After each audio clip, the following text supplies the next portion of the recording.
નમસ્કાર મિત્રો, થોડા સમય બાદ જ્યારે આપણી ધોરણ 12 વિજ્ઞાન પ્રવાહની રસાયણ વિજ્ઞાનની અને તમામની પ્રાયોગિક પરીક્ષા શરૂ થવા જઈ રહી છે, ત્યારે રસાયણ વિજ્ઞાન વિષય માટે પર્ટિક્યુલર ઘણા વિદ્યાર્થી મિત્રોને મૂંઝવતા પ્રશ્નો હોય છે. એના નિરાકરણ માટે આ વિડીયો આપના માટે બનાવવામાં આવ્યો છે. વિદ્યાર્થી મિત્રો, એનસીઈઆરટીના સિલેબસ મુજબ પરીક્ષા પૂછવાની છે. દરેક પ્રયોગશાળાની અંદર 20 કે 22નો બેચ હશે. 20 વિદ્યાર્થીઓ 22 વિદ્યાર્થીઓ હશે.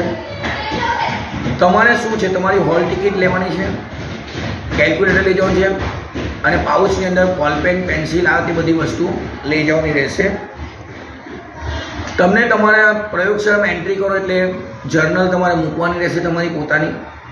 રિપીટર વિદ્યાર્થીઓ માટે ગયા વર્ષની જર્નલ ચલાવી લેવી એવી એક સૂચના આપવામાં આવી છે. એટલે એમને એ રીતનું ગયા વર્ષની જર્નલ જે હશે એ લઈ જવાની રહેશે.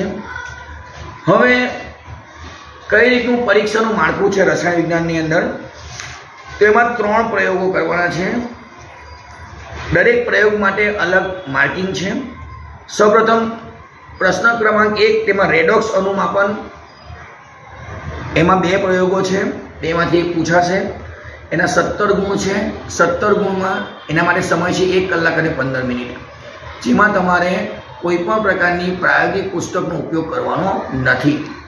પ્રશ્ન નંબર 2 હોય છે એ ઘન અકાર્બનિક પદાર્થનું ગુણદર્શક પૃથ્થકરણ કરવાનું. એમાં ધન આયન અને ઋણ આયન તમારે શોધવાનો છે અને લખવાનું છે. એના પણ 17 ગુણ છે અને 17 ગુણ છે અને એના માટે સમય છે 1 કલાક અને 15 મિનિટ. એની અંદર તમે પ્રાયોગિક પુસ્તકનો ઉપયોગ કરી શકો છો. ત્યાર પછી પ્રશ્ન નંબર 3 છે. પ્રશ્ન નંબર 3 ની અંદર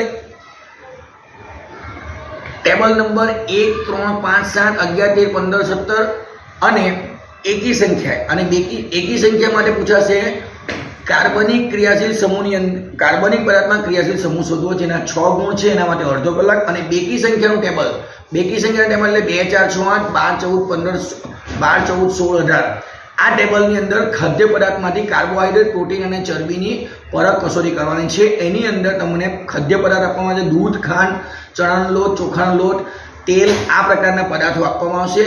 ચણાનો લોટ કે ચોખાનો લોટ સીધો ન આપતા તેમના કલીલમય દ્રાવણ આપવામાં આવશે અને એના પણ 6 ગુણ છે અને 6 ગુણ માટે તમને અડધો કલાક આપવામાં આવશે. આ રીતે તમારે પ્રયોગો કરવાના છે.